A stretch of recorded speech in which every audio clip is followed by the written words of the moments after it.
கொஞ்சம் முதல் தான் ட்ரேட் ஒன்று எடுத்தேன்னா euro versus Canadian dollar. So நல்ல அழகாக ஒரு டபுள் டாப் ஒன்று தந்து ஒரு அழகாக ஒரு என்ட்ரி சிக்னல் ஒன்று தந்திருக்கு. சூன் வீட்டை போயிட்டு என்ன ரீசனாக எடுத்து நான் அப்டேட் பண்ணுறேன். ஸோ ட்ரேட் அப்டேட் டைம் வந்து 7:50 ஆச்சு. 7 o'clock தான் ஒரு 4 hour கேண்டில் வந்து அழகாக க்ளோஸ் ஆகிருந்தது. இப்போ வந்து பார்த்தோன்னா இந்த ட்ரேட் எடுக்கிறதுக்கு மெயின் ரீசன் வந்து டபுள் டாப் மட்டும் இல்லை. மெயின் ரீசன் வந்து ஏரியா ஆஃப் இன்ட்ரெஸ்ட். இந்த இடம் இருக்குல்ல, இதை வந்து பிரேக் அவுட் ஆகி ரீடெஸ்ட் ஆகிருக்கு. ஸோ இதுக்கு தான் ஏரியா ஆஃப் இன்ட்ரெஸ்ட். இதே வந்து ஃபிபனாச்சியில் பார்த்தோன்னா பிட்வீன் 0.5க்கும் 0.618க்கு நடுவில் வந்து ஒரு டபுள் டாப் ஒன்று கொடுத்துருக்கு. அண்ட் இதே காணும் ரைட் எனக்கு தெரியும் என்ன பொறுத்த ஒரு ட்ரேட் எடுக்கிறதுக்கு. ஆனால் ட்ரெண்டை பார்த்தோன்னா அழகாக அப்படியே சேஞ்ச் ஆகிருக்கு. அப்புறம் போனது இப்போ லோ ஆயிடுச்சு. இதே 1 hour இப்போ பார்த்தோன்னா 1 hour 1 second. ஸோ 1 hour பார்த்தோன்னா அழகாக ஒரு இன்கால்ஃபிங் கேண்டில் ஒன்று கொடுத்துட்டு இதுலேயும் வந்து ட்ரெண்ட் பார்த்தோன்னா higher high low higher low போய் திருப்பி ரீடெஸ்ட் ஆகி பிரேக் அவுட் ஆகி ரீடெஸ்ட் ஆகிருக்கு. அண்ட் டபுள் டாப் கொடுத்து இதில் இஎம்ஐ பிரேக் அவுட் ஆகிருக்கு. ஸோ இதுக்கு மிஞ்சி நான் வந்து வேறு ஒன்றுமே இல்லை ட்ரேட் எடுக்கிற எந்த செக்லிஸ்ட்டும் படி எல்லாமே கன்ஃபார்ம் ஆயிடுச்சு. ஸோ அதான் ட்ரேட் எடுத்துட்டேன். மோஸ்ட்டாக என்னை பொறுத்த வரைக்கும் இந்த ட்ரேட் வந்து திருப்பி வந்து அந்த ஏரியா ஆஃப் இன்ட்ரெஸ்ட்டை போய் திருப்பி ரீடெஸ்ட் ஆகிட்டு திருப்பி கீழே வர சான்ஸ் இருக்குன்னு நினைக்கிறேன். அப்படி அங்கே போயிடுச்சுன்னா மோஸ்ட்டாக இன்னொரு 1% வந்து ரிஸ்க் எடுக்கிற சான்ஸ் இருக்குது. நல்ல ஒரு கன்ஃபர்மேஷன் கேண்டில் கிடச்சா.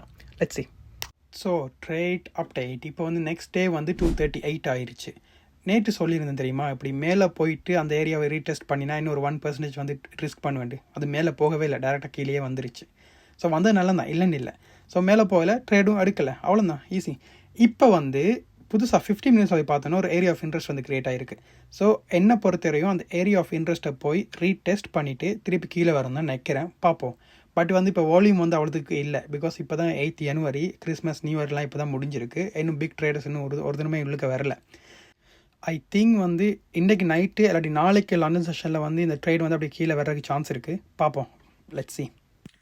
ட்ரேட் அப்டேட் கை அடிபட்டிருக்கு. பட் ஹாப்பியாக இருக்கேன். பிகாஸ் எக்ஸ்பெக்ட் பண்ண மாதிரி டேக் ப்ராஃபிட் எடுத்தாச்சு. டைம் பார்த்தோன்னா வந்து 8 o'clock and 10th January. Expect பண்ண வந்து நேட்டே வந்திருக்குன்னு. பட் கொஞ்சம் பொறுமையாக இருக்க வேண்டி வந்தது. இட்ஸ் ஓகே, பொறுமையாக இருந்ததுக்கு நல்ல ஒரு ரிவார்ட் கிடச்சிருக்கு.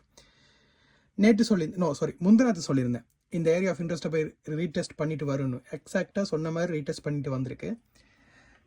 ரிஸ்க் டு ரிவார்ட் வந்து 2.18 அண்ட் இந்த அக்கௌண்ட் வந்து ஒரு 7% வந்து க்ரோ ஆகிருக்கு. இன்றைக்கு வந்து ஃப்ரைடே. நாளைக்கு வந்து வீக்கெண்ட் வந்து அஃப்கோர்ஸ் ட்ரேடிங் மார்க்கெட் க்ளோஸ். நாளைக்கு சில் பண்ணிவிட்டு நாளண்டைக்கு வந்து ஒரு 4 பேருக்கு வந்து கிளாஸ் எடுத்துட்டுருக்கேன் ட்ரேடிங்கை பற்றி. அவங்களோட சேர்ந்து நெக்ஸ்ட் வீக் அனலைஸ் பண்ணிவிட்டு ஏதாச்சும் அப்டேட்னா ட்ரேட் மாட்டினா அப்டேட் பண்ணுறேன்.